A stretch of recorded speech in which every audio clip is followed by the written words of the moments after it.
working to create this document. So you can really walk amongst the signers. You can touch them. We invite you to come and touch them. These are works of art. They're life-size bronze statues, but we made them so you could be interactive. You can see this is Ben Franklin, and he's by far one of our most popular and favorite signers. You can see how well-loved he's been over the years, in the 13 years we've been open.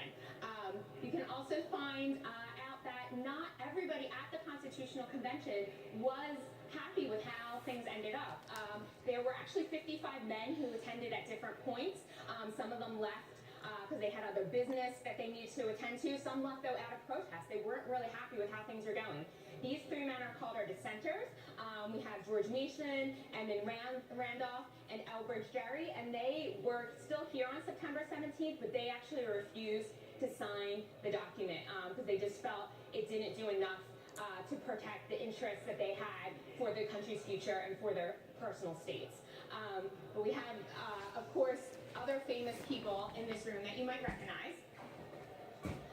We have Alexander Hamilton, who was left as the only delegate from New York after his two delegates who were with him had left in protest earlier in the convention, but he was still here at the end and helped with the final crafting and signing the document. We also have James Madison right here. He's the shortest delegate in the room. He's only about 5'4". These are all life-size, very accurate depictions. And he's considered the father of the Constitution. He's really the guy who came in with a plan and that set the agenda for the rest of the summer. And he was really just super influential in kind of shaping what the final product was. And he also took all the notes of the convention, so he's really the person who lets us know what happened during the convention. And finally, we have George Washington.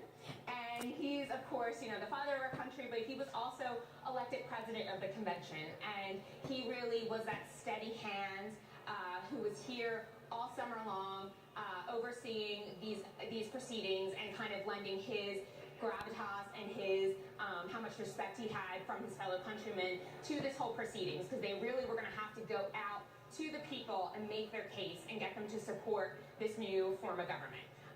And at the end of your visit, you too can be a part of the story and add your name to the Constitution, because this is really about bringing the past to life and getting you to interact with the past and understand these events and this period of history better than you might otherwise just kind of reading something out of a textbook.